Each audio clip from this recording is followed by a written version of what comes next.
Brian. Thanks everybody for being here. As Brian said, I'm Mayor Kebler. Want to give a quick shout out to our staff who are here with us tonight. Also, Kayla in the back who was pretty job helping organize these. Got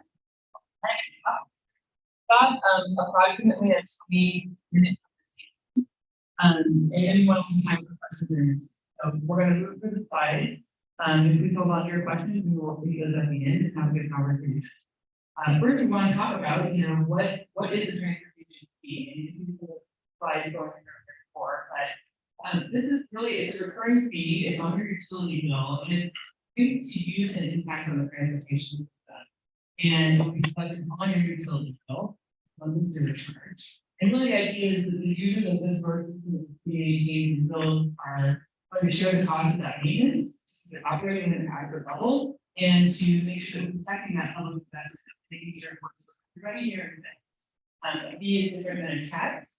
A fee is something that is done before its policy, just like we do with your school rates every year. But we have been working through this all this year to figure out how we're going to implement this as part of our transportation plan, which I'm going to talk about a little bit later. One of the big things to think about is why are we here? Why are we considering this type of policy? It has been considered in the past as something held as a our transportation and our transportation goals. And one of the key drivers here is the revenue that the city is receiving from our general fund, which shows the money goes to our transportation needs, not keeping up with increasing costs, or the growth of the city and the number of people that are going to manage our. So we have some increasing gaps, especially around operations and maintenance that David Abbas talked about as well. We really want to work on how do you increase traffic flow, increase safety, increase options for everybody using different types of transportation. And the revenue gap is and that are really improving your management. A lot of the reasons why we're here talking about that today. Like I said, the transportation system is part of our public investment in public infrastructure, and we really do need to have it maintained, and so that everyone can get around. And that's everybody who drives cars, who rides bikes, who walks, bikes, or rolls on a wheelchair. We all rely on the system, and we all rely on it. Maybe if we don't drive a car, we still rely on it. Every grocery that we have, right? It's all connected, and that's part of what we're trying to do here. Thanks, Mayor. Excuse me. I just want to extend my thanks to everybody here tonight as well. So a little bit more about why we need the transportation fee. No one spoke some of the goals that we have for transportation system and protecting our public investment. I think what's important for everybody to understand is that the revenue gap is real. Revenue is basically needed to improve the system and the rising costs that we have across the community. And that's not only driven by inflation, but also as we build and grow and become bigger, every time we add some kind of new piece of transportation system, that's a road or a bridge, on sidewalks, bike lanes, we have to maintain that over time. So the overall system as a whole is growing as well. And we believe that transportation utility fee is perhaps the best option that we have to address that gap. And ensure that that really users across the community contribute to helping pay for that system. And one is that we all use the system every single day, whether directly or indirectly, with a variety of services that we need in the community, we rely on every day. So a little bit about where your some of your tax dollars go. So the general fund is a portion of the fund. The whole budget of the city of Bend is kind of open for the council to influence on how it's spent. There's another big chunk of the budget that's restricted to certain purposes, and those revenues can't be used for just anything. But the general fund is where we can do that. Most of that money is used on the side comes from property taxes. There's a portion, small print there. It comes from room taxes that visitors pay. Franchise fees, people they're having the right to operate in strength, not the city right away. And other purposes in the community. And then there's a variety of other buckets of money that come in as well. And then of that general fund revenues, you can see up here for the current budget that we're in for 2023 and 2025, 77% of those dollars go to police and fire. And then the other portions on here, 11.7 for streets, about $4.5 million for housing and a variety of mix of other services.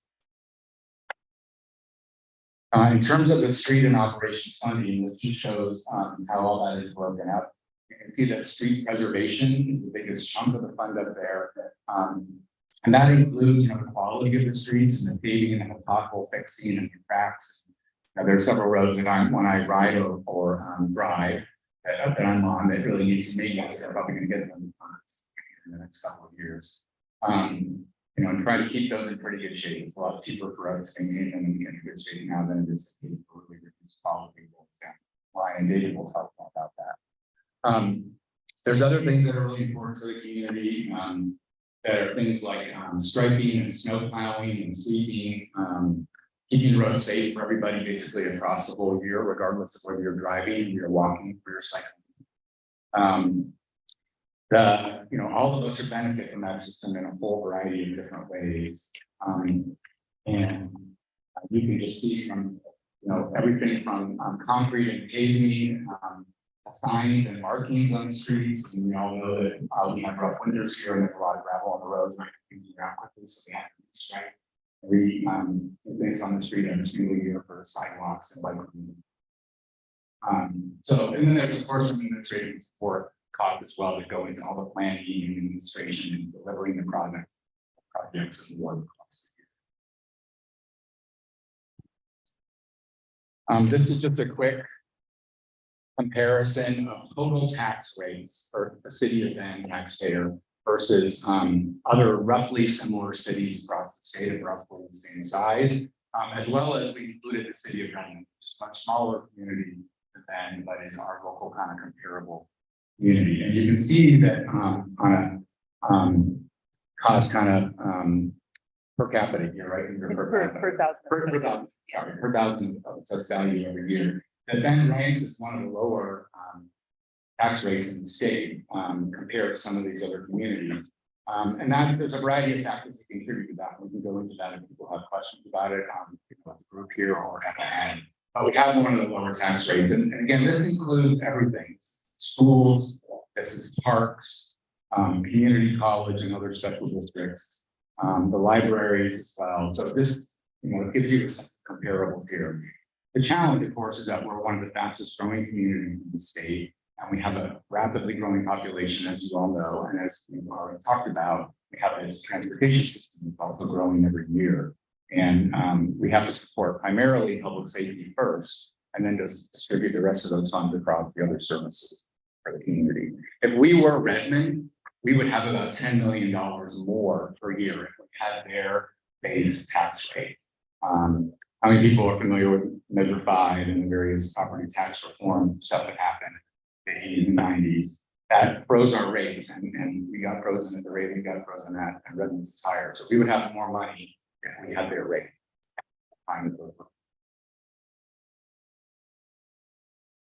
So I wanted to talk a little bit about who will be impacted by the fee and how much is it, and we are still working through the policy on this. We haven't stakeholders coming up next month. We have a neighborhood meeting in the works, and we've got all the neighborhood districts decided to come to. So we're still working through some of this, but this is the general outline that we are working from. It's going to be collected on utility bills. So we're looking at anyone who has an utility account, and those can be divided into residential accounts and then your non-residential commercial accounts. And the split between those of the money that's going to be collected here is 53% from residential and 47% from non-residential. And these rate estimates were put together to help us understand how do we reach that funding gap that we identified earlier. And so that puts in some real numbers there for you to split between. That looks like if you are in a single family detached home, it's about $15 a month. And if you're in a multi-family unit, it's a little lower, maybe $12 a month. And a lot of that is based on data around impacts to transportation. And data showing that multi-family housing has less of an impact than single family. So that's one question you've got on understand that. On the non-residential side, we've got a number of here that's sort of an average, but non-residential is going to be much different because we have some very large utility accounts, the brewery and how much water they're using and how much traffic they're doing to load in and out versus small, retail store, right? Or a drive-through or a hotel. All those have different impacts. That's part of what we're still working through with our community groups, stakeholders, how to fairly distribute that across the number. So we have about 38,000 utility accounts we collected across. We've estimated about 2,000 of those are going to qualify for our utility program, which could be a discount or a straight up zero out on this fee. That is something that people need. We're working with community partners to help identify people who are already have benefits, already enrolled in programs, to automatically enroll in this program as well. Recognizing this will impact some people much more than it impacts others. We just did an update to our utility program at our last meeting. And so we'll continue to, that will also apply to the just to think about some of those non-residential factors I mentioned. We've heard a lot from the community that want to make sure that we're visiting are also paying fee, and the way that we do that is through utility accounts for impactful businesses like hotels, right? Or then there's an increase in cost of them, they have that on the visitors being a hotel bill. So there are definitely ways we can look at doing that. We also want to think about this that you all need to be careful not to impact too harshly, or to shout at business or many of our really important small businesses in town. So we'll talk a little bit more at the end about our next steps. Continue to talk to the community about how to best set up this residential side of the equation. And then, another good question. What are some other ways we could be funding this transportation? Mike is going to talk here in a minute about how we got to this point and how much unity implemented for our transportation and the funding plan for that plan. But this is the recommended funding mechanism to find something that's sustainable and spread across the community and also meet our money gap needs. And that was one of the main factors in thinking about this transportation fee.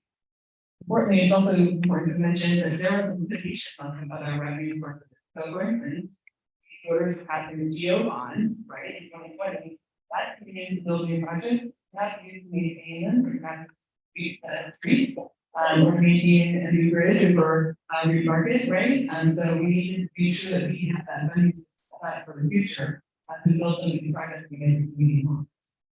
Another way that projects get built is through system development charges.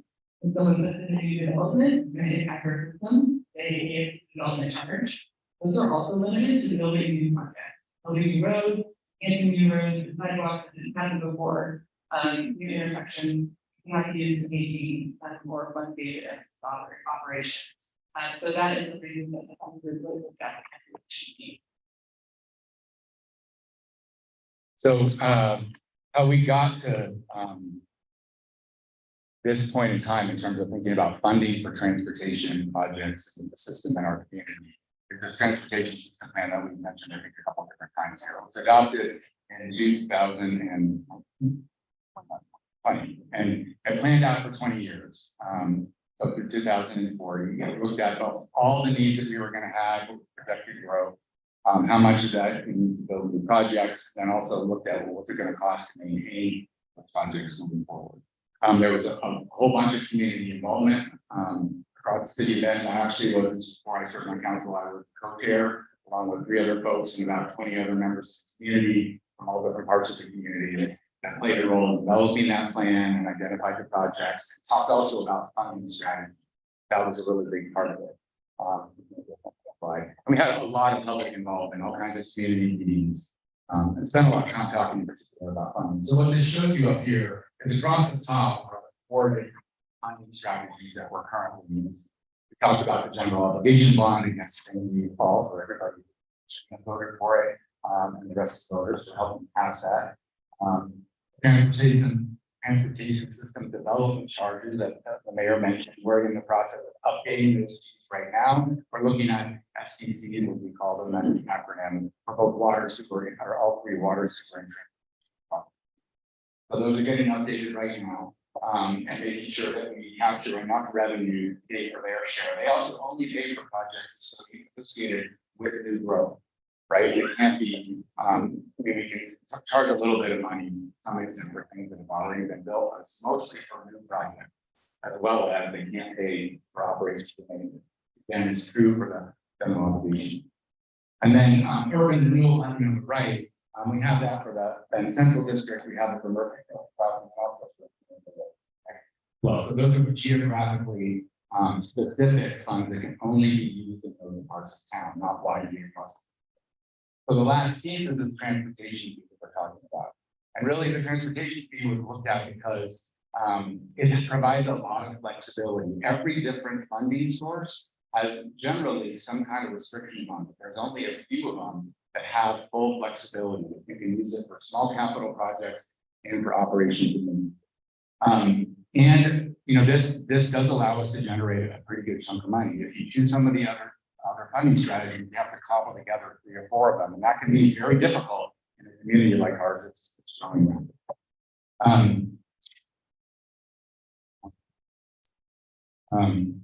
So these are the ones that we're using right now, and this was the plan that was recommended by the community group that developed the transportation system plan and specifically the funding strategy. The one on the bottom are other options. The local improvement district is a way that a group of property owners together could vote to tax themselves and use those funds for a geographically defined area. I guess you could maybe do it across the whole community. That would be kind of complicated. It's not being used that way as far as I know. Vehicle registration fees are something where we could go out, but the county would have to do that. We don't have control over that at the city then, and it would get split 60-40.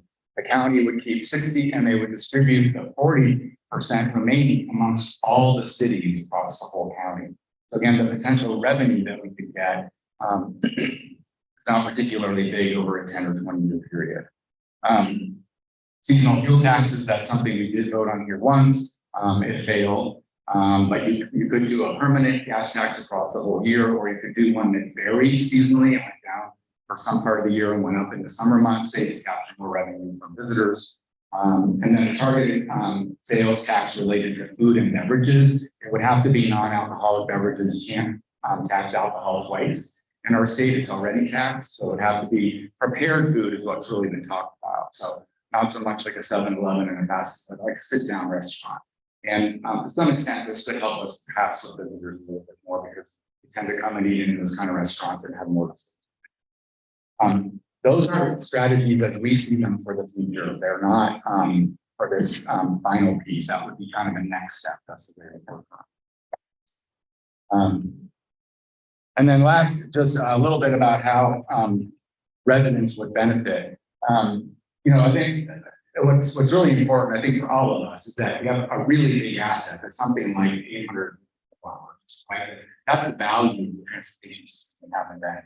We want to maintain that and keep it up to high quality. David will talk more about why. So it's really important to think about it that way. I think we all want better service and better quality of the roads across our city. We want to have the roads eating better during the year. We want them plowed better. If you walk or bike or take the bus, I think most people would agree we want to have bus stops that are clear of ice so that you can access them, especially if you're elderly or in a wheelchair or in some other way really rely on transportation. We do want to make sure that we have a multimodal system that works well with the sidewalks and bike lanes in particular. That is part of the transportation system plan. It was one of the goals to make sure that we were moving people well and efficiently, regardless of what kind of transportation they use. Walk, bike, or take the bus or drive. And then we want to make sure that we're doing more work on infilling sidewalks. How many of you ever walk on a sidewalk? Or you go like a couple blocks and then it's like, where's it going? You look across the street and there's still not a sidewalk there. We need to fill in those gaps for people who need and want to walk. And then we have a lot of these just general operations needs. So I think David's going to talk now about how all this works and give you some examples of the kind of projects. Thank you, Mike. Good evening, everyone. Yeah, we'll start out with an example about Butler Market Road here. You gotta hold it pretty close to your mouth. Sorry. There you go. There you go. We hear me all right? Yeah. Basically, the transportation fee will help us improve our safety across our transportation system, enhance street quality, as well as better sidewalks and paths. Mike was just talking about for people who walk or roll. Butler Market, as an example, street preservation project this summer. And we tried to improve that within our existing resources. In this case, we removed the center turn lane. Wasn't necessary through this stretch of Butler Market, and changed up the cross section of the striping within the real estate to work with there, curb to curb, and added buffered bike lanes. So with our pavement preservation, in the past, we're really started back in 2015 with a concerted effort to improve our streets conditions. Potholes back then, if you were here then, recall, conditions were bad. And in the past, it was really focused on the condition of the asphalt, the pavement, our pavement condition index, which I'll talk a little bit about. And now we're trying to have a more holistic, complete street look. We're going to be there anyhow, doing a maintenance work, taking care of that asphalt surface.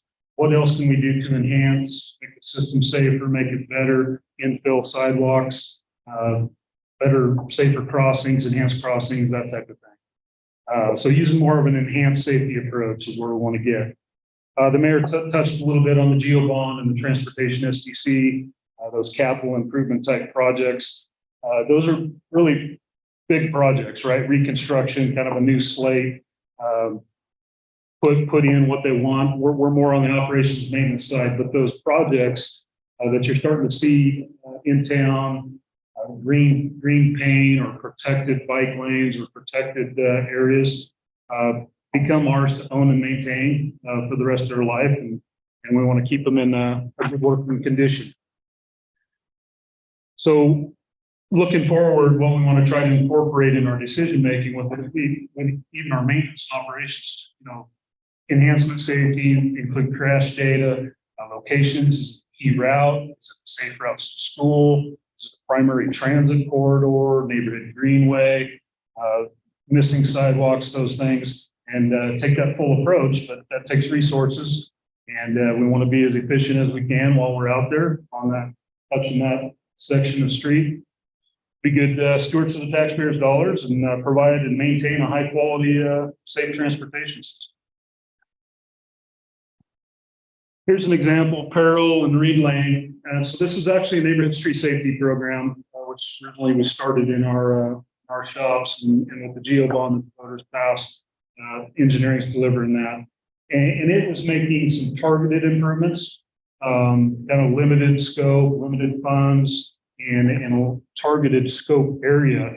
And I think we've got a great opportunity for quick build, safe crossing enhancements citywide. Our maintenance program maintains 882 lane miles across our city. And so we want to look for those opportunities and synergies where we can to make those safety improvements or infill sidewalks. So current conditions, like I mentioned, in 2015, really had a concerted effort on improving our roads. And initially the focus is arterials collectors. Moves the most people, the most traffic, commerce, business. And today we've got those, our average PCIs, pavement condition index is how we measure the conditions of the street surface. We've got arterials and collectors are up to 80. So not too bad, not where we want to get yet. Shooting for that target of 83. That's that industry standard sweet spot to most effectively and efficiently maintain your system. We were then able to get out and start touching some of our local residentials. Those make up 73% of our system, or 646 lane miles out of our total of 882. We got those up to PCI of 74. So when we started back in 2015, the system overall was a 68. As a system-wide average now, we're up to 75, but we've kind of been holding our ground there for a few years. The very poor roads, very poor roads, those are typically failed roadways that are beyond some of those cost-effective maintenance treatments. They're in need of that substantial reconstruction or rehabilitation. And that's not where we're going with our limited maintenance funds right now. We're focusing on keeping the good roads good up in that cost-effective area, which I'll talk a little bit more on. Maintenance is a marathon, not a sprint race. It's always there, never goes away. It's just a cycle. You'll notice in the older part of town here on this graphic, some of those red or maroon colored roads. Those are the poor, very poor, which is understandable. That's some of the older streets in the city that need some attention. Talk a little bit here on protecting our investment in that sweet spot that I talked about, or that keep the good roads good philosophy. It's a cycle. Maintenance is a cycle, and all 882 of our lane miles are not on the same cycle. Built at different times or different standards over the years. The sweet spot on a maintenance cycle on a typical roadway is about 7 years. Every 7 years, we should be touching our system, whether that's crack seal, slurry seal, chip seal, something to keep that road in good condition. Some of the analogies I've used in the past is, changing the oil on your vehicle. It's a preventative maintenance, take care of that motor, get as many miles, get as much life out of it as you can, not let it blow up and have to rebuild. And we don't want to rebuild streets if we don't have to, or putting paint on the siding of your house. You do that to protect it, keep the moisture out of it. Same thing with our streets. We want to have that seal and keep that moisture out of the road base and structure, which with our freeze-thaw cycles, that's where you get your potholes and that cracking starts to expand. When a brand new road has got a PCI of 100, that'd be on the left side of the screen here in the green. And then as that road ages, oxidizes, becomes brittle, that PCI value starts to drop. And what we want to do is we need to stay up, you see that cost of $4 per square yard. That's a kind of a typical slurry seal, chip seal, like I say, put that coat of paint and keep it sealed up. Once it falls off that cliff, you get into the extremely more expensive treatments, whether that's paving, overlay, grind inlay, excuse me. And then when you get down to a failed street, that $95 per square yard price tag up there, that's that very expensive work. So our current report, we do an annual report every year. Our 5-year deferred maintenance backlog, we're about $83 million. That's system-wide. I'll note there, though, that the majority of that is those very poor failed roads. And that makes up the bulk of that 83 million. It's about 63 or so million of that figure is those reconstruct needs. And that's where you're down there in that red zone on the graph. It's failed. So we want to keep our system good quality up there in that, where it's transitioning from green to yellow, and keep our good roads good up there. As was mentioned earlier, the replacement value of the network, about 829 million. That is just the road surface. That is just the pavement, the concrete. That is not curbs, sidewalks, signs, striping, traffic signals, those types of things. So it's definitely worth maintaining. It's a valuable city asset. The livelihood of our community, whether that's groceries, getting your mail delivered, commerce, business, schools, playing, all those things. It's worth maintaining at a high level. And if we're up at that high level in that green yellow zone, that's the most cost effective way and place to maintain it.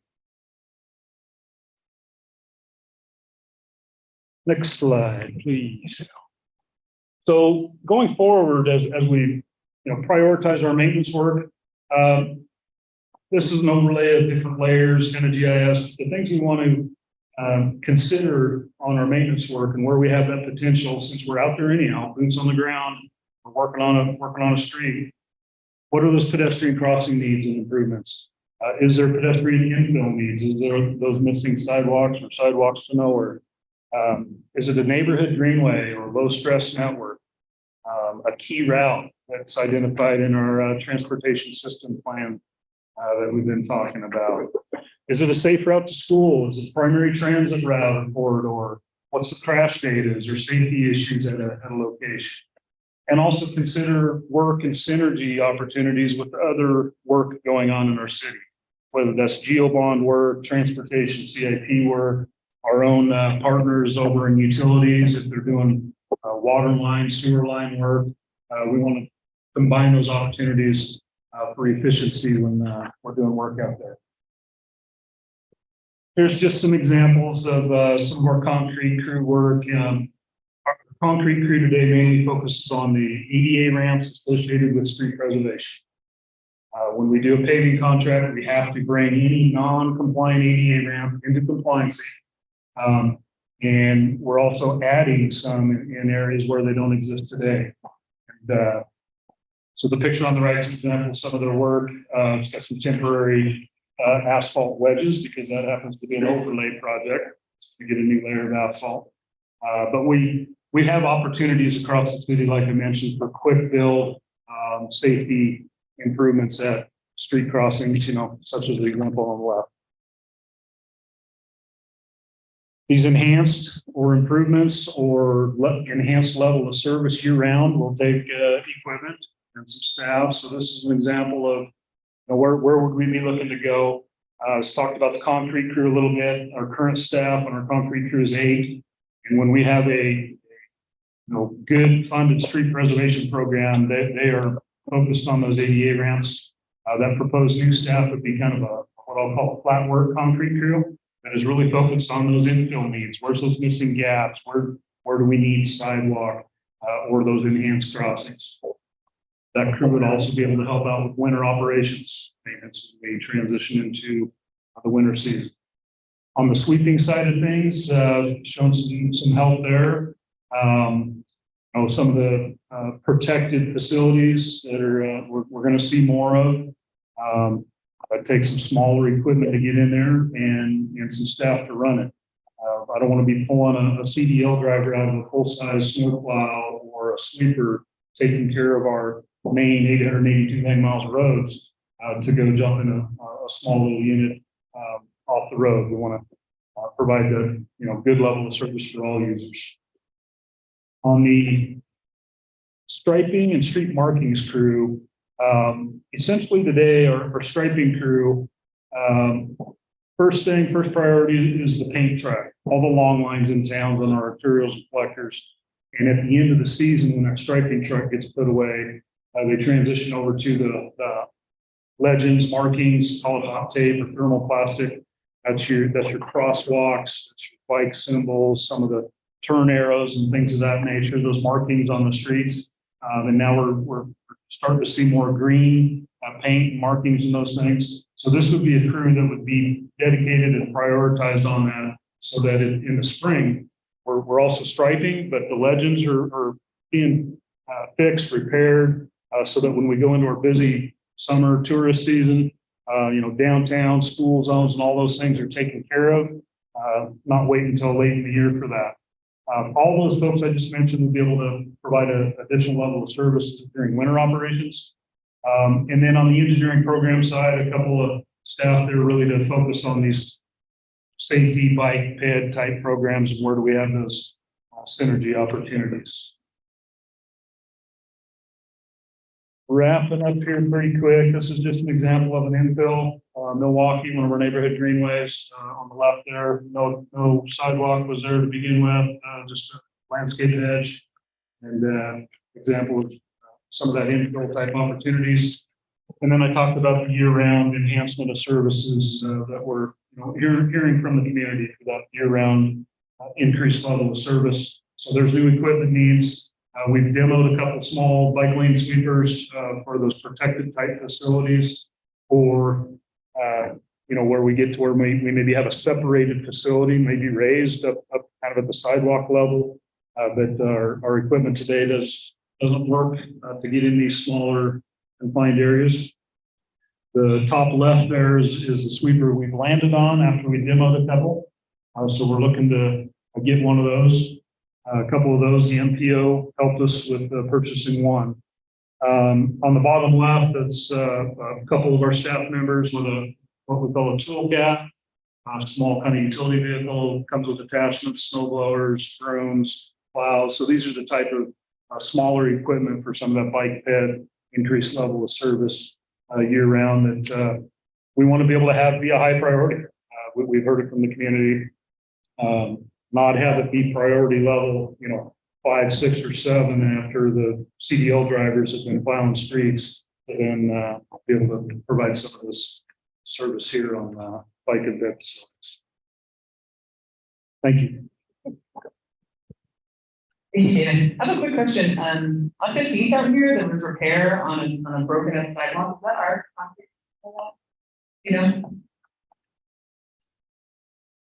I think it is. I think that's part of the, I think Janet Ruby and part of the capacity there to. That was, it wasn't really a gap, it was total fail, I can tell you. So it was really nice to see that they're filling that in, and that's the type of thing that we really need to bring up and get around town. So just to come back to kind of why we're here again, it's those goals for our transportation system and how we can move everyone around our system by safety, better service, and better options for everyone while maintaining our asset. And we wouldn't be here if we didn't have this revenue gap and our revenue not keeping funding source. I did want to touch on kind of what some of the next steps are, just so folks know. We do have another roundtable coming up. Some of the topics are going to be, equity and how do we have this equitably affect, especially on the numbers that I just said that just across town. People that will be paying the fee. How do we make sure that the fee is being used for what we're saying it's going to be used for? So how do we put it in accountability? And then talking about what I think the next step after this from that little piece, what are some other ways that we can move? I think especially a lot of trips around capturing visitors. So that'll be the next roundtable, which folks can watch and you have a variety of groups that there. And we are talk about aging, community institutions, federal and state board members, also targeting that focus input. We will already have one other neighborhood meeting in the works and have extended this offer to any district that be a big one like this, it could be a small and more informal, we're happy to talk to the district about what this is. We also are going to have some focus groups with the business community in particular on a non-resident fee, how to structure that. And we're looking at having a council position probably in early 2024 and fee going to affect sometime this year. So that's kind of the timeline we're looking at. And that's it for our presentation. We are happy to take questions up here, as Brian said. Also, we're gonna end and we're gonna stick around. So I know it would be interesting to ask questions from the whole group. If you'd like to come and talk to us individually after we end, we'll be here for a few minutes after. I have a question. Anyone would like to talk about And I think we need you to come up because we are recording, you want people to watch it, and this might have to put you up here.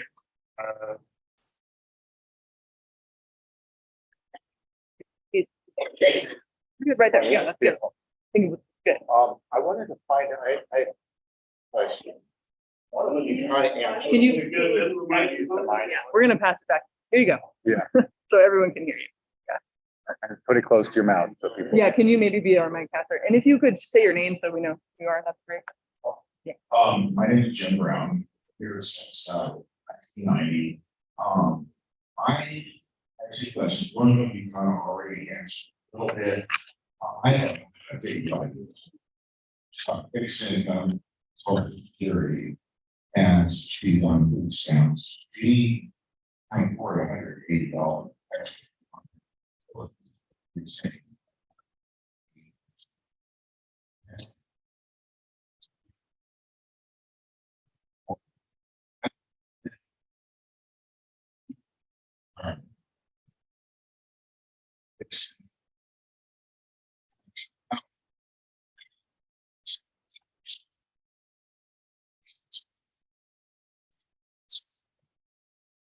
That was one of the I had this city of Denmark. Good question. Yeah. Okay. Let me answer that on the mic. Yeah, that's correct. What about age? Yeah, good question. Yeah, thank you.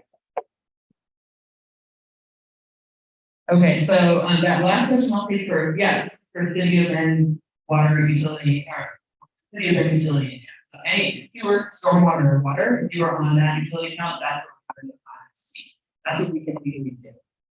So yes, there are some folks who kind of on EV on water, they on Bend stormwater, they on well, if they pay any kind of utility bill, stormwater, sewer, or water already, the city would buy it. Yes. And then I was going to ask you again discussion. Sure. I have an 85-year-old mom as well. I wasn't probably supposed to tell you her age, so if you ever see me with her in public, so I can understand that. The low income assistance program that we adopted at the last city council meeting, there are income thresholds for people, but as long as they're at that income threshold, they'd be able to qualify for a discount, and it would get them essentially a 50% reduction in up to a 50% reduction in whatever utility bills that they pay already. So that could be water, sewer, and stormwater now, right, for your mom. And then we would likely just apply that same rule to the transportation utility at the very least. You may look at some other options to extend that farther, but at the very least, you can extend that to the transportation. And that 2000 utility account estimate came from one of our community partners, Neighbor Impact, that also standard to and work for that community. And something that we're trying to look at is how do we, said your mom's on food stamps, how do we automatically get that data and say, okay, you're on food stamps and you're not paying your $15, right? So that's definitely something that we're looking at. Other questions? You. And we have a lot of folks here, so I know that was a double question. If we can try to do one question at a time to make sure everybody gets a turn, and again, we'll be around afterwards if we don't get to the question. My name is Grayson. I live here since '82. This is going to be more of a statement of caution and a question, but I'd like to have the city government bear in mind whatever charges they implement for businesses, there's a good chance those costs will be passed on to the customers. So there's the potential there for residents to pay twice. So just something to keep in mind. That's good input. We had asked for submissions to our website. So we have questions. We pick one here. What happens if the project listed the GEO bond runs out of money before the list is completed? How might that impact what we're talking about? Russ, you got that? Yeah. That is a great question. In fact, we were in a council subcommittee this morning actually talking about this. It's a conversation we're having both with council and the transportation bond oversight committee, because I'm sure everyone has experienced. We have seen some rather large inflation in terms of material costs to carry out these projects, and we're actually engaged in that conversation with council because the first set of projects that we're seeing come through are higher than the original estimates that were done kind of pre-COVID and pre this large inflation. So we're actually going to be addressing how do we reprioritize the projects, which ones should be first, second, third, knowing that we may not have enough funds to do the complete list that was done. I can add one thing on that. There is also a lot of opportunity right now for federal infrastructure dollars. There's a lot of investments being made, and we actually did get a grant, for instance, for the Green Market overpass to help do some design on that. I see some that's coming into that. So there are some opportunities to find other funding sources. It would not necessarily be a transportation fee as a funding source if we see this cost rise. So we will be keeping an eye on it, and that's part of the reason we have a transportation bond oversight committee, which is residents as part of that committee and part of that accountability with that GEO bond funding.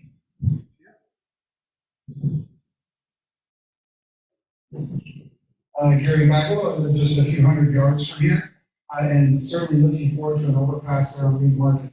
Anybody who lives in this neighborhood understands how impactful that can be.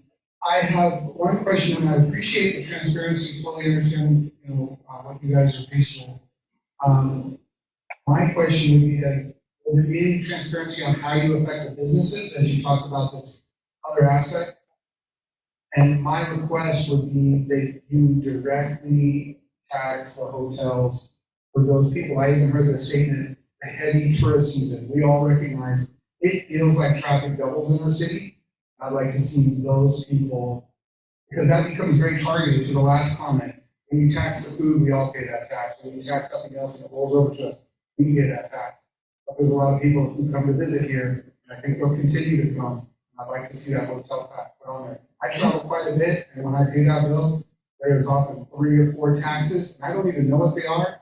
It's $3, $2, and $7. I'm just paying for my employer pays because they're big enough. But, Yeah. so I'm asking if you just, straight to the hotel. Yeah. So I believe, this is one of the biggest concerns we've been hearing across the community that, is everybody going to pay, and what about all the visitors we have to our community? Visitation is the highest in the summertime, right? We get a good amount of visitation in the winter too, but it really peaks in the summertime, 20,000 plus people a day in theory. We can't, we have something called the transient room tax, and I mentioned that earlier in the earlier slide, that some of that money goes into the general fund, right? Money comes in, people pay it, it's split. Some of it comes to our general fund, and then the remaining portion actually goes back to promoting more tourism in our community. That's the way the state law works. I can't change that without changing state law. And we do use some of that money to help support transportation costs now, but as we talked about, it's not enough. If we're going to, I believe this council is committed to looking at and making sure that visitor serving businesses are paying their fair share. We are going to base the fees for commercial businesses basically roughly on impact. So there are probably going to be some kind of variable fee depending on the type of business, the category that you're in. And one of those categories is likely to be hotels and motels, perhaps some other businesses that serve visitors. What we can do is create a tax that's related to occupancy. So when you come in, if there's 3 people in a room, they each pay $5. It doesn't work that way. That would be a second tax on visitors, and we're not allowed to do that by state law. So this is going to work a little bit differently. It's going to be structured the same way. If they pay any kind of utility fee, and they're a visitor serving business, they will also be contributing to this. And for those that are higher generators, based on the data that we use that's connected to the system development charge, the way we figure out those fees as well, they will pay kind of roughly according to impact. It is a little complicated. We are working our way through it now, but as I said, I believe this council is committed to following through on that idea that to the extent that we can get visitors to contribute to this system, we're going to be looking hard at that, because we tend to agree that visitors need to be paying their share. We're investing a lot. Transportation is essential to their experience when they're here as a visitor, right? That's how they get around everywhere. They should be also contributing. And they are to some extent bound, but they will more, just like all of us. You have a question? Please step up. I'm going to ask another one from our submissions. From watching TUF, Transportation Oversight Committee sessions, current projects don't seem to have enough funds to go according to the initial budget and desired standards. What has changed since the GO bond passed and now? Has just inflation or design standard changed to example cited for that? Just talking about that today. So timely. I think someone was watching our So it's a combination of several things. One, it is straight inflationary costs have gone up over the past several years. There is also every time we get into a project, there is constantly changing desires and wishes of what people want to see, what the community wants to see in that project. When we go originally do scoping, it's a very high level estimate that we're doing. We're talking about the entire city. Once you actually get into what we call the design alternative, we try to figure out what does the community want. We do a lot of outreach in that. And what is the actual situation on the ground? We're starting to see costs. We're starting to see that the community is desiring a little bit higher standard in terms of especially bike lanes and separated facilities. That wasn't when we did the original TS, the transportation system plan. That has evolved. That conversation has evolved some since we did the plan. We're trying to incorporate some of that, but still keep these projects within the budget. So those are the conversations we're having right now as we start to see these estimates come in a little bit higher. We start scaling back projects. We start moving money from other areas, other projects into the key prioritized projects. As we start to work through this entire list projects. And the mayor said, yes, we are chasing federal money as much as we can. We did get a design award grant for Green Market, which hopefully that'll translate into construction dollars, so we can do strong time to getting money construction money. And then we also just received a $20 million grant for the Hawthorne overcrossing bridge. So we downtown to the corridor of town. And also another $5 million from the state as well on that project. So we're turning over every rock we possibly can to find additional help on our transportation. I think I just want to emphasize the value of the bond measure that the voters approved. Having that base level of funding for a variety of these projects, and perhaps the Midtown Crossing is the best one. They've got the perspective from outside is they've got local skin in the game. They're ready to make an investment, and we want to match that and get it going in our community. So the bond really provides us a good basis to go out and get matching funds. Without that bond, I frankly think it would be more difficult, maybe less competitive relative to other cities across the country that are going after the same goal.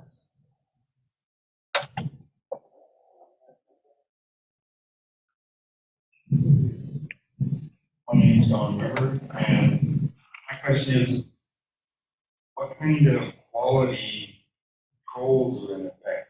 Because I see multiple projects done and redone, and then halfway sort of done. It really doesn't, a lot of money was spent, like some of the handicap curbing had to be redone.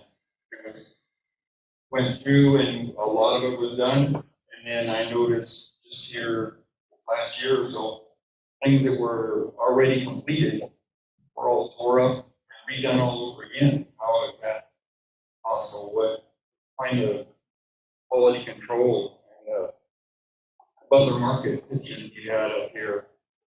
They did a section of that, the roundabout, all that's kind of nice. And when you leave the roundabout, there's big chunks of asphalt that are missing, big holes and stuff.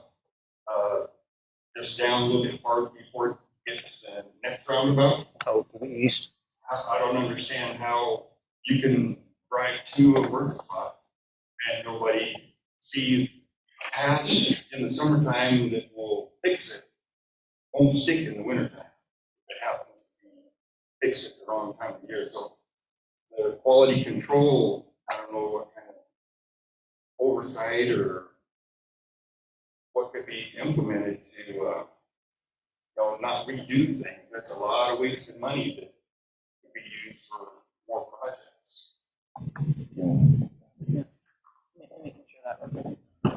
Yeah. I think everyone has seen a spot in town where it's like, well, it's really great, and then it's not. So I'm gonna let David talk about what that is.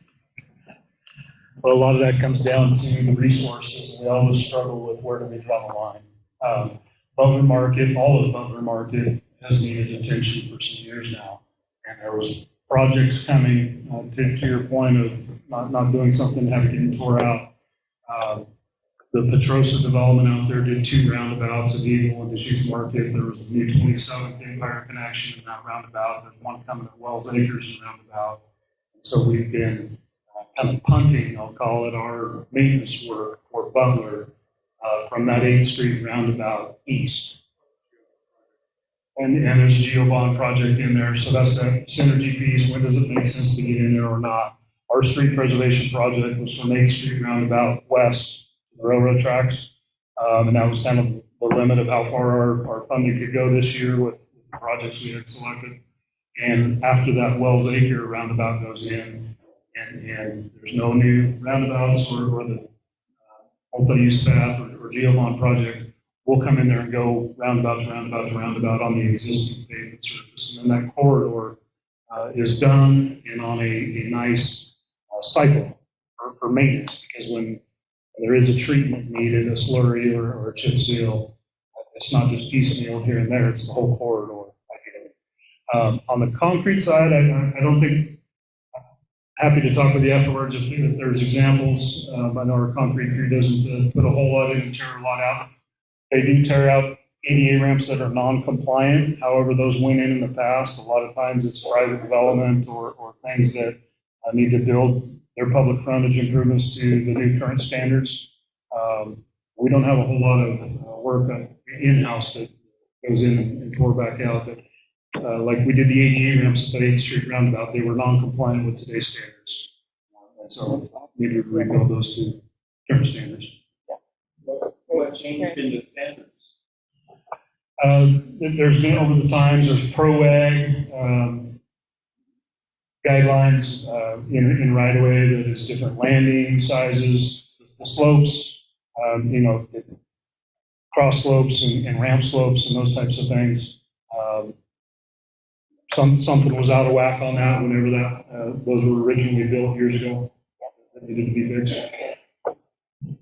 And a few years back, some advocates, took the city to task and said, hey, you're not keeping up with your duties on ADA compliant pedestrian facilities. So we take it very seriously, and we want to make sure that they're very compliant and match the law as we're required to do.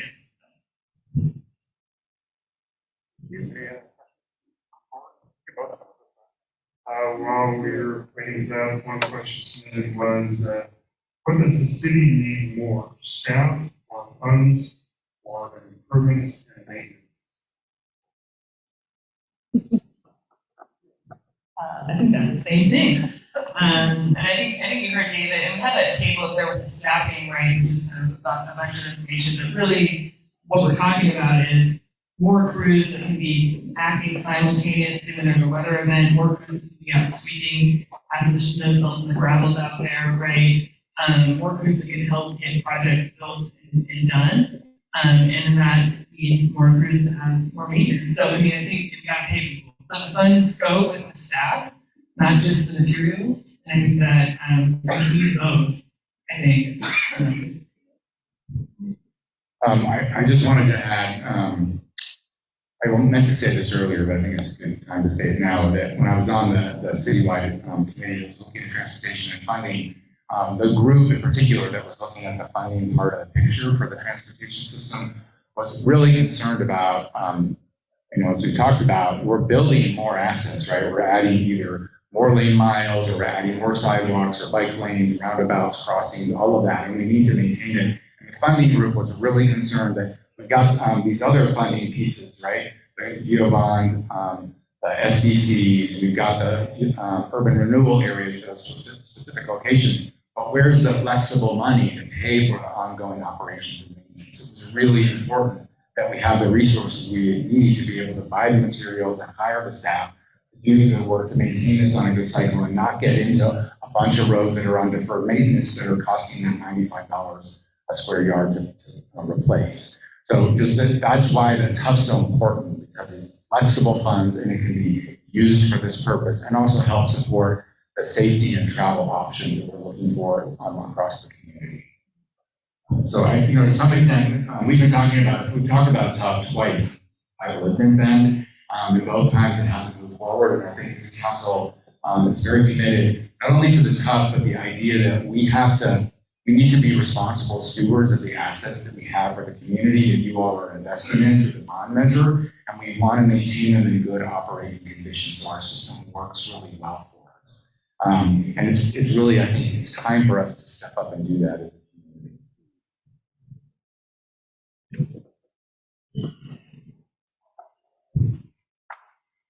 My name is Liz Wadachinsky, and thank you very much for putting on this forum. My question concerns whatever you decide on the original fee for both residents and businesses. What is the future of that fee going to look like? Is there a percentage increase? Is there some kind of upper limit? Property taxes, of course, are limited at 3% increase per year.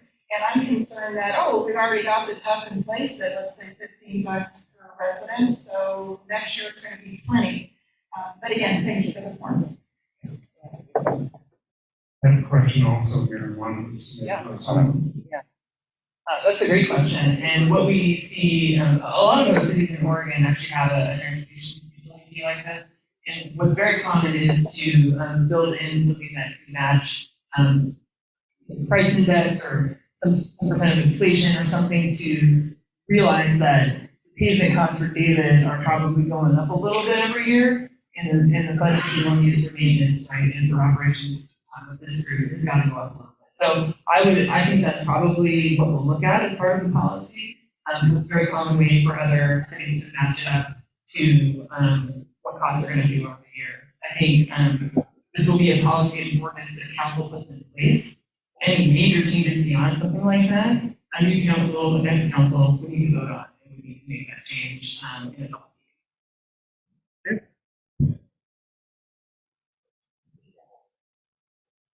My name's Ron Anderson, I live up here off of, Green Market. I think what it is a budgeting problem.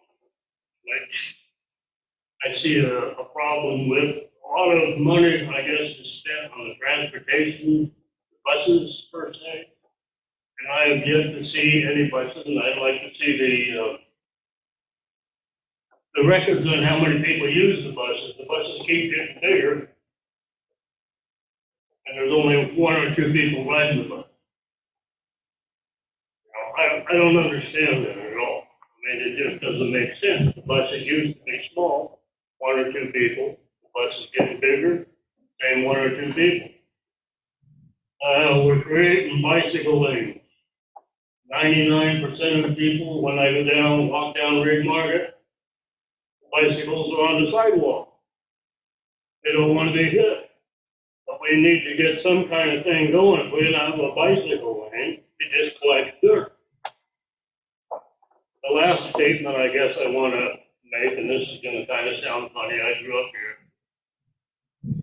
Why is it the city of Bend's responsibility to take in everybody that wants to come here? It seems like we make the last 40 years advertising, come to Bend, come to Bend. Now when they come to Bend, we want more money because we can't afford to have all the people in there. How about we put a no vacancy sign at each end of town and say, we're full. Continue to go. Terrebonne would love to have you. I mean, really, we got more people and more people. We got problems. Fine, with accepting. Mhm.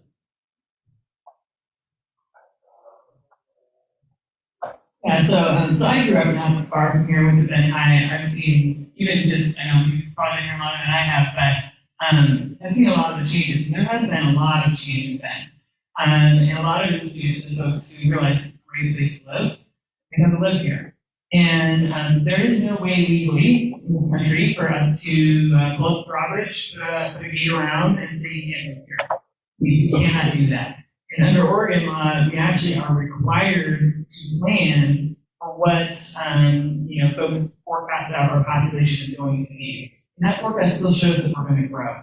And we're required to plan for our transportation, our sewer and water system, and the land and housing that we're going to need for that projected growth. So part of, I hear it from other folks, and it may seem like something that we might be able to do, but we simply can't. And so we have to plan for what is going to happen. And we want to make sure we're keeping up with and not ignoring the needs, especially of our transportation system. You mentioned the buses, I just want to clarify. So Cascade East Transit, with our bus system, the city pays $1 million in an intergovernmental agreement with them. That's it. We support them to that amount. We don't run the buses. We don't make the decisions about the plans for the buses. We do want to support transit and see that grow and become better here in Bend. A lot of it has to do with how our development patterns happen and how many houses are in one place to get on those buses. But just want to clarify, this transportation fee would not be going to pay for CET's budget or the buses. It's city Bend operations. So that's separate from CET. It's Cascade East Transit, and they have a variety of different funding sources, and they are a regional transit system. And I wish Eric was still here, I saw him in the back. He works with CET. So you can, they actually just did a whole master plan for the future of Cascade East Transit just a year ago, which you can find on their website, that talks about how they're going to develop the whole region. As far as transit, they also run buses and that. They get money from the state of Oregon. There's a pretty good chunk in the 2017 legislature passed a transportation package, and there'll probably be another one coming up, not this next year, but the year after at the state level.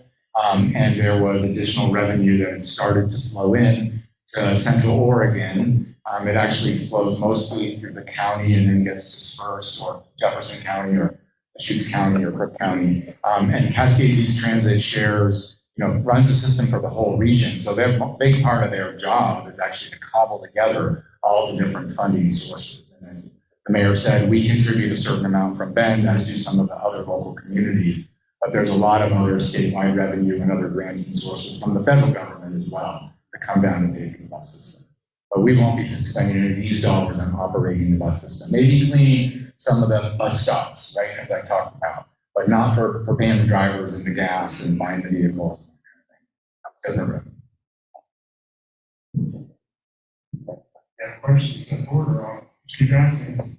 Let's see, for next one on my list is, comment was, when electric vehicles are increasing in number, is the city council pushing state regulators to start a permit fix to solicit road funding from EV owners?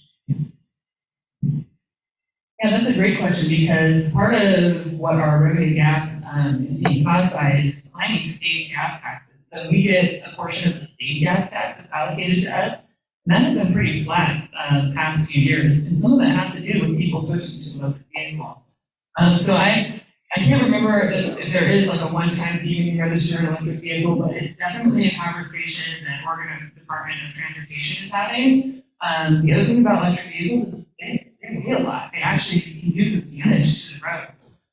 So I think ODOT is looking seriously at how do we evolve from the gas tax alone and capture all of the users statewide who are using the transportation system. And I fully support that. We have to evolve how we think about capturing EVs in different ways. Oregon captures some of that by the registration fees. The Right. electric vehicles, Yeah. the highest rate. Yeah, you got the one time. That's how they did the workaround for them. Mhm. That's how the pennies on the dollar. Next question was said is, who will actually monitor how this the revenue from? So this will be a fund that comes in, and then every 2 years, your city council sends a budget for and sends funding allocations for. Part of our job of putting the policy in place is that we can put some guide rails in the ordinance about making sure this is only spent on the transportation system. And even thinking about, do we need an oversight committee like we have with the bonds to make sure that citizens are staying involved and understand where this funding is going. So those are some of the questions and discussion we're going to have at that roundtable that's coming up next month, and we encourage people to give us input here.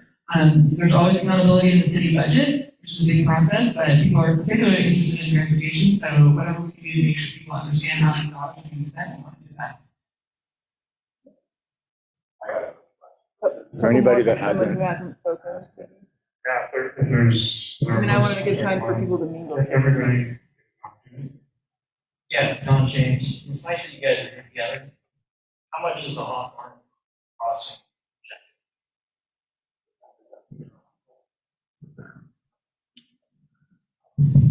Right now, that estimate is between $25 million for the total cost. So for the bridge, and then obviously we're going to be evaluating, that whole corridor. The bridge is, the current estimate on the bridge. 40. And your We'll get to estimated maintain it. cost for not the maintenance of that, but your backlog was $83 million. So this is at least 1/3 of that. You guys are asking for basically a blank check that you could spend on anything, but it's supposed to go towards transportation. Sorry. Can't hear you when the microphone. Yeah, goes to your mouth. I think you guys get it. I mean, what's to prevent you from spending it on something other than streets? You're talking about bus stops. This is a blank check, just like the GO bond. The GO bond might not have done what everybody wants it to do. So the GO bond wasn't really a blank check. There was a list of projects, generally speaking, that were targeted there, and we roughly have to stay within that. I think there's got to be a way that if we can't get everything done because of rising costs and inflation, how we prioritize stuff. But that's a discussion that we're going to be having in the community. But that's what Ron's asking is, it seems like it's budgeting and priorities. Right, so I mean, the other thing we're gonna do is, as the mayor said, is we're gonna be very clear when we pass this, as we adopt an ordinance, this is how the dollars can be used. And the only way we can change that direction to staff is through another public vote of the council. I think this council that we're on now is not gonna change that right after we set it up.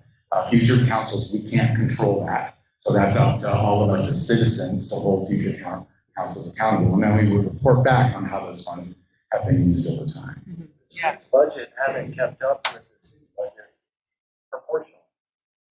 Yeah, so I think, I mean, for, to be very clear, an example could say in the ordinance, X% of this money must be spent on operations and maintenance. And that's our direction to staff.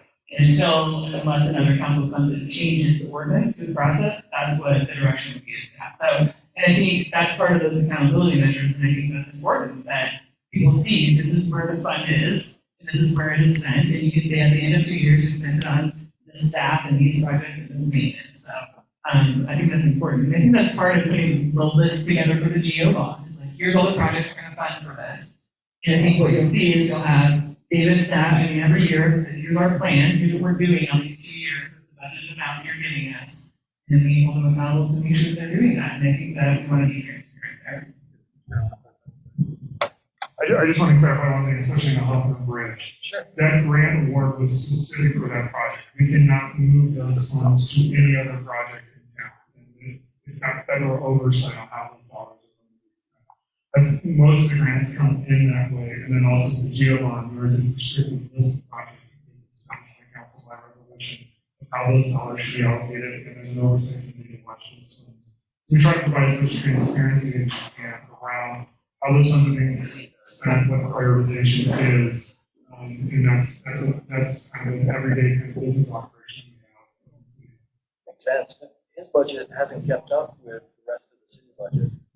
Yeah, and that's some of those funding challenges, like we were talking, the state fuel tax and those constraints on our operations and maintenance kind of funding. I'll add that it's a user fee, like you can pay your water bill or your sewer bill. Those funds are like enterprise funds. They have to go to and support the water system or the sewer system. This would be the same thing, that is for transportation. We talked about the CET, not our deal. We're not building bus stops. Mobility and having the smaller transit options instead of the big buses. So mobility hubs or sidewalk or pieces of infrastructure that we, the city of David, taxpayers own and maintain. That's what this funding will go to.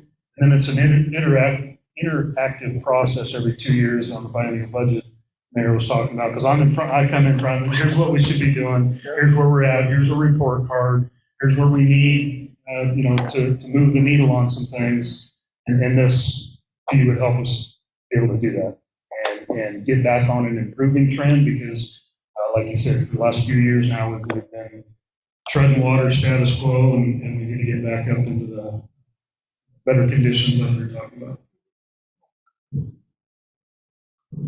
We're gonna take like 2 more and you have some time to talk. Anybody have a question that hasn't had a chance to? One of them. We have to take a room at 7:30, so. Maybe one more. Or we, I'm sure. I'll stand outside. We can stand up. As long as you're ready. The obvious stuff we got. I think we were there, which is right there, we'll take it home.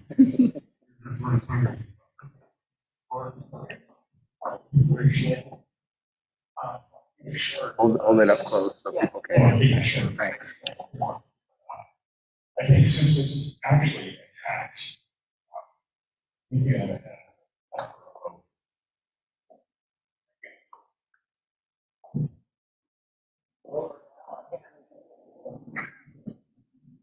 Yeah, so just to be clear, in the lawyers, make sure I do say this, it's not a tax because it is based on use, and there are numbers backing up, for instance, that split between residential and non-residential.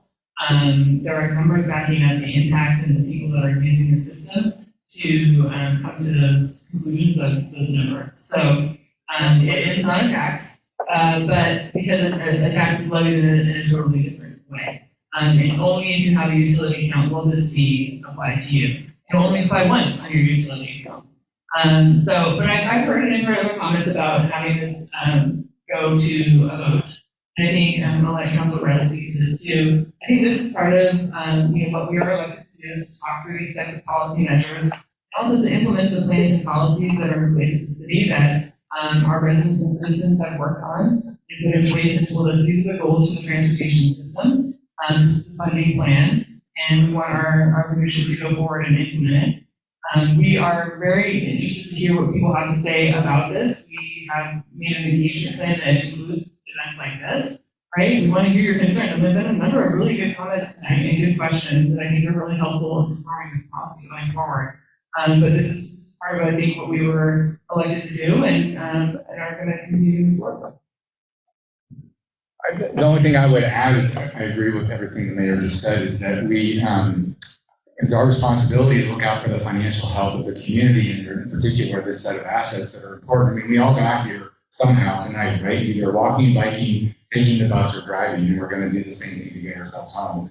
The food that you're eating today moved around on the system and got in here somehow to your home using the transportation system. I mean, we all use this every single day. It's the only part of our system that doesn't have a user fee. And in order to maintain the quality of that asset that we've all invested so much in, we need some additional revenue, I think, to move this forward.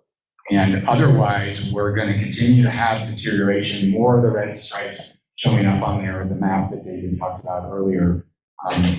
Maintenance of that system and the preservation and maintaining it in good quality condition is part of what we need. And we can do that in a way that also supports other modes of transportation, which is a big part of what we've heard from the community. So I think, that's our job as city councilors and why we were elected. And sometimes these are difficult decisions, but I think it's the right choice for the kind of financial health and maintaining the assets.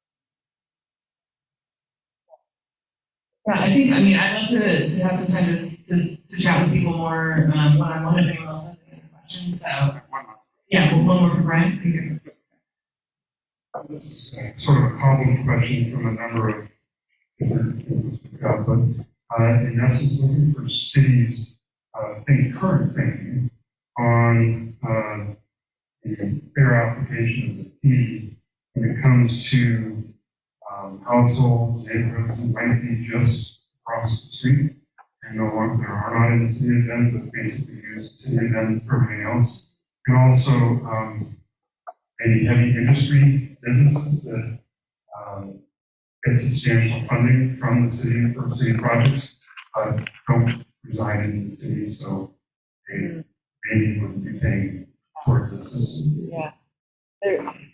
There has to be a line of where our jurisdiction ends, and that can be tough sometimes. For residents who are living just outside the limit of Bend, so they're not paying property taxes, right? Bend property taxes. They are coming into town, and they are spending money on businesses that aren't going to be paying. So to the extent utility fee costs by businesses are passed on to their customers, to some extent we are capturing that there. But the line is the line, and there's no really exception to say, well, what about just right next to the line? Because the line is screaming. On the heavy vehicles, that's difficult for this type of user fee, which is really more around trips.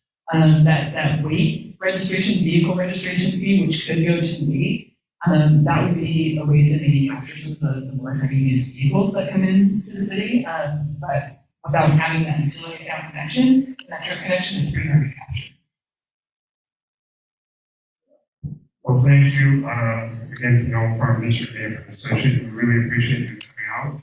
And we would like to send a thank you to the mayor and council and Russ for coming out and giving their very high level view of what the city needs and their prospects for funding. So now we're going to conclude tonight's meeting. Some of our panel here will stick around to discuss things that have to do with you. Please feel free to take advantage of food and beverage and have a strong backs of